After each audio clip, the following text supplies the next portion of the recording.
Video ini adalah lanjutan dari video sebelumnya. Kami sarankan yang belum menyimak video pertama bisa cek di deskripsi video ini. Sebelumnya sudah kita bahas tentang bagaimana kondisi Eropa sebelum masuknya kaum muslimin di daratan ini. Kita juga sudah membahas tentang keheranan pasukan Kristen ketika berhadapan dengan kaum muslimin yang hanya dianggap remeh, namun dugaan mereka salah karena pasukan pelindung Kristen berhasil dipukul mundur. Sehingga pasukan Tariq bin Ziyad semakin mendekati pusat wilayah istana kerajaan Raja Roderick. Edisi kali ini akan kita bahas tentang bagaimana sombongnya Raja Roderick ketika mendengar kabar pasukan Islam sudah mulai merangsek menuju pusat kekuasaannya. Kita juga akan bahas tentang betapa kagetnya Roderick ketika tahu pasukan seperti apa yang sedang dihadapinya. Sampai membahas tentang strategi brilian Tariq bin Ziyad ketika menyadari bahwa pasukan kecilnya harus menghadapi pasukan besar Roderick.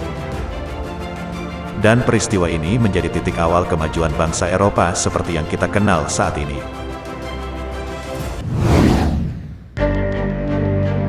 Raja Roderick meremehkan pasukan Tariq bin Ziyad.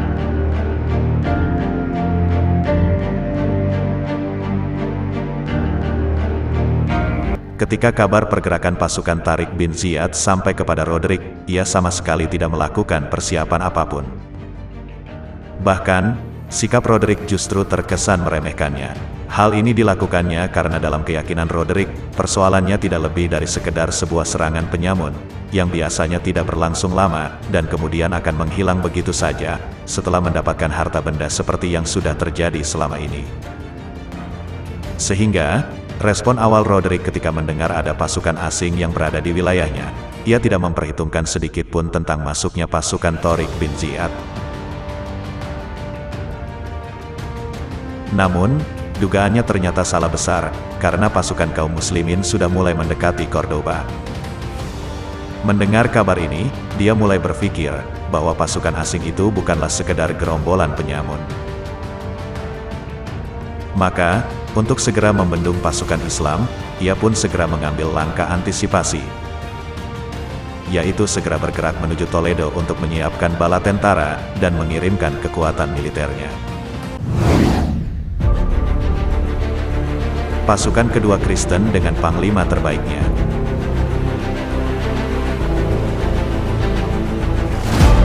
Sebagai reaksi keras Roderick atas situasi terakhir ini, pasukan tersebut dipimpin langsung oleh keponakannya sendiri yang bernama Vince, yang juga merupakan perwira utama pasukan, untuk segera menghadapi kaum muslimin. Akhirnya, kedua pasukan bertemu di dekat Jazirah Al-Khodro, yang kemudian pertempuran antara mereka pun tak dapat dihindari. Dalam pertempuran ini, pasukan Kristen mengalami kekalahan telak yang mengakibatkan Vince sang panglima tewas. Mereka, pasukan kaum muslimin lebih unggul dibanding pasukan Kristen. Setelah pasukannya mendengar sang panglima telah tewas, pasukan Kristen kocar-kacir karena tidak memiliki komando yang jelas, sehingga dari mereka banyak yang tewas, yang kemudian ada juga yang berhasil melarikan diri. Dalam pertempuran ini, kaum muslimin berhasil meraih kemenangan telak, sehingga Tariq bin Ziyad segera mengarahkan pasukannya lebih merangsek ke jantung pertahanan Roderick. Pasukan yang selamat lari ke arah timur tersebut, segera menyampaikan kondisi terakhir kepada Roderick. Mereka mengabarkan tentang apa yang telah terjadi, serta bahaya besar yang tidak lama lagi akan datang dari arah selatan. Ketika kabar kekalahan sampai pada Roderick, kabar itu menjadi hantaman yang sangat keras baginya. Ia tidak menduga bahwa pasukan asing itu, yang sebelumnya diremehkannya ternyata bukanlah sekedar penyamun. Akibatnya, ia menjadi sangat marah atas kekalahan pasukannya. Dengan semua kesombongan dan keangkuhannya, kemudian Roderick mengumpulkan seluruh pasukannya yang berjumlah 100.000 prajurit berkuda. Roderick sendirilah yang memimpin pasukan besar ini, yang selanjutnya berangkat dari utara menuju selatan, untuk menghadapi pasukan Tariq bin Ziyad yang hanya membawa 7.000 pasukan. Itu pun mayoritas hanyalah pasukan infanteri atau pasukan pejalan kaki, yang hanya disertai sejumlah kecil kuda.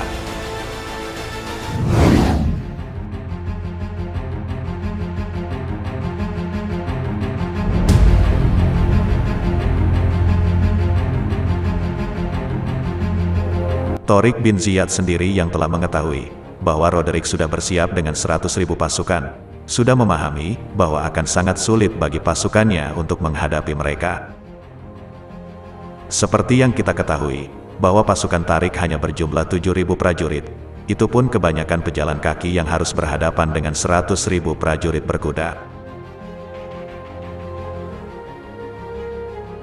Sebagai langkah antisipasi, Tariq kemudian mengirimkan pesan kepada Musa bin Nusyair untuk meminta tambahan bantuan pasukan.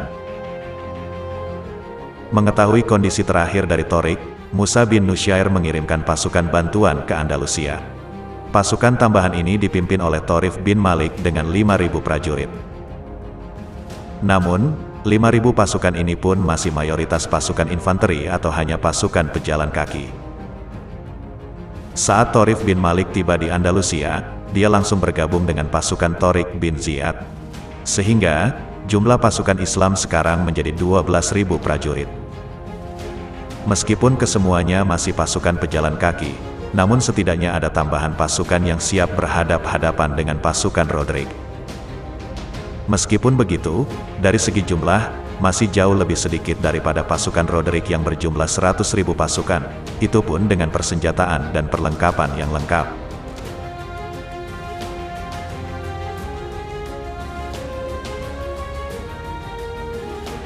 Sebelum bertemu dengan pasukan musuh, Tariq bin Ziyad segera menyiapkan dirinya untuk menghadapi pertempuran yang tidak seimbang yang tidak lama lagi akan pecah.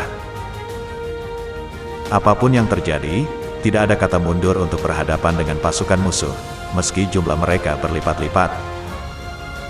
Tariq mulai mengatur strategi peperangannya, dan hal pertama yang dilakukannya adalah harus mencari lokasi yang tepat untuk melakukan pertempuran.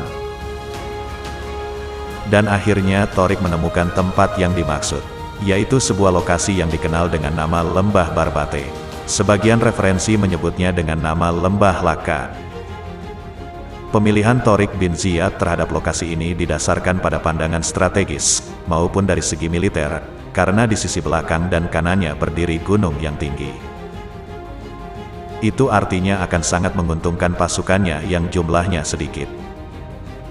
Tentu saja dengan kontur seperti ini akan menjadi pelindung dari sisi belakang, maupun sisi kanan pasukan Islam, sehingga tidak ada seorang pun yang akan mampu berputar di sekitarnya.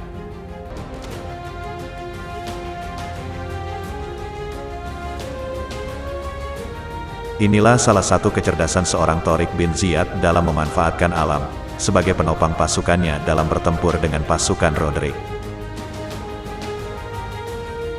Sementara di sisi kirinya juga terdapat sebuah danau, sehingga dengan keberadaan danau ini akan menjadi sisi yang sangat benar-benar aman dari serangan musuh. Lalu di jalan masuk bagian selatan lembah ini, yaitu di bagian belakangnya, ia menempatkan kelompok pasukan yang kuat, yang dipimpin oleh Thorif bin Malik. Strategi ini dilakukan agar tidak ada seorang pun yang mampu menyerang bagian belakang kaum muslimin. Dengan begitu, ia akan mampu konsentrasi menghadapi pasukan Kristen dari arah depan kawasan tersebut, dan tidak ada yang dapat menyerangnya dari belakang. Inilah sedikit gambaran bagaimana seorang Tariq mempersiapkan pasukan kecilnya dalam menghadapi pasukan yang jumlahnya berlipat-lipat. Dalam sejarah Islam, meskipun jumlahnya relatif sedikit, namun, tidak membuatnya ciut nyali atau bahkan menyerah dengan kondisi yang ada. Justru mereka akan terus berupaya untuk melakukan yang terbaik, dalam kondisi sesulit apapun. Banyaknya jumlah bukanlah penentu kemenangan sebuah peperangan, tetapi karena memaksimalkan ikhtiar dan bertawakal kepada Allah Subhanahu wa Ta'ala lah yang menjadi penentu kemenangan tersebut. Bahkan, dalam sejarah perang Hunain saja, yang ketika itu jumlah pasukan kaum muslimin tergolong lebih banyak dari pasukan musuh, justru malah mengalami kekalahan, karena pasukan kaum muslimin merasa bangga, dan terbersit kesombongan dalam dirinya, bahwa pasti musuh akan kalah karena jumlahnya jauh lebih sedikit. Sehingga, banyaknya jumlah tidaklah memiliki peranan penting dalam menentukan sebuah kemenangan. Panglima Tariq paham betul tentang kondisi ini, sehingga dengan segala kemampuannya, ia mengatur strategi tersebut untuk menghadapi 100.000 pasukan berkuda Roderick.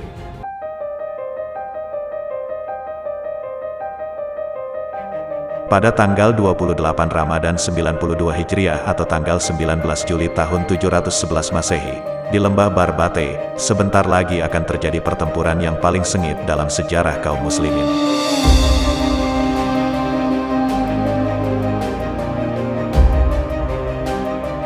Pandangan biasa kepada kedua pihak yang bertempur pastilah akan menjadi benar-benar kasihan dan prihatin ketika menyaksikan jumlah pasukan kaum muslimin yang tidak lebih dari 12.000 orang. Sementara mereka harus menghadapi 100.000 prajurit bersenjata lengkap. Dengan logika sederhana, akan muncul pertanyaan, bagaimana mereka, pasukan kaum muslimin dapat bertempur, apalagi untuk bisa memenangkan pertempuran tersebut. Sementara dari kejauhan, datanglah Roderick dengan pakaian kebesarannya. Dengan menggunakan mahkota emas dan pakaian yang dipintal dengan emas, dia dengan sombongnya duduk di atas singgasana yang terbuat dari emas, yang ditarik oleh 2 ekor bigal. Ia benar-benar tidak bisa melepaskan diri dari dunianya, bahkan hingga di saat-saat pertempuran dan peperangan.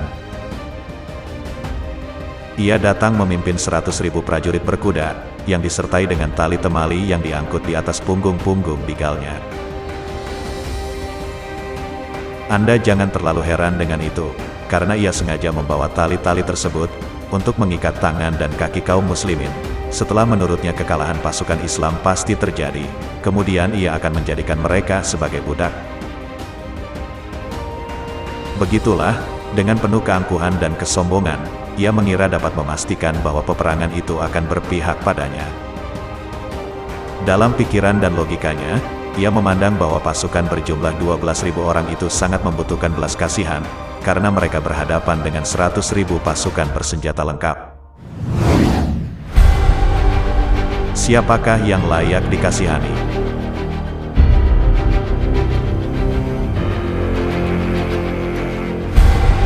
Meskipun ada perbedaan yang sangat jelas antara kedua pasukan tersebut, namun, pandangan yang lebih jelas justru melihat bahwa yang patut untuk dikasihani adalah pasukan berjumlah 100.000 orang tersebut. Betapa jauhnya perbedaan di antara keduanya. Betapa jauhnya perbedaan antara pasukan yang berangkat dengan dorongan ketaatan kepada Tuhannya dan penuh sukarela serta keinginan untuk berjihad, dengan pasukan yang berangkat dengan paksaan dan tekanan untuk berperang. Betapa jauhnya perbedaan antara pasukan yang pergi berperang dengan kesiapan untuk mati syahid, pasukan yang memandang remeh dunia demi akidahnya, pasukan yang rela meninggalkan semua ikatan-ikatan dunia dan kenikmatan-kenikmatannya, yang cita-cita tertingginya adalah mati syahid di jalan Allah. Dengan pasukan yang sama sekali tidak mengenal nilai-nilai mulia ini sedikitpun. Yang keinginan tertinggi mereka tidak lain adalah bagaimana dapat kembali secepatnya di tengah keluarga, harta benda, dan anak-anak mereka. Betapa jauhnya perbedaan antara pasukan yang berdiri bersama dalam satu barisan seperti barisan soft sholat, yang kaya bisa berdiri di samping yang miskin, yang tua bisa berdiri di samping yang muda, bahkan pemimpinnya sendiri bisa berdiri di samping yang dipimpinnya, dengan pasukan yang sebagian pihak menguasai dan memperbudak pihak lainnya. Betapa jauhnya perbedaan di antara kedua pasukan yang akan segera bertempur tersebut. Mungkin dari segi jumlah, pasukan kaum muslimin kalah jauh dengan pasukan Roderick. Namun, dari segi kesiapan mental, pasukan kaum muslimin lebih unggul dari mereka. Dan kita akan melihat, bagaimana kesiapan dan mentalitas pasukan kecil ini menghadapi pasukan 100.000 dengan persenjataan lengkap tersebut. Pada tanggal 28 Ramadan 92 Hijriah atau tanggal 19 Juli tahun 711 Masehi, di lembah Barbate, sebentar lagi akan terjadi pertempuran yang paling sengit dalam sejarah kaum muslimin.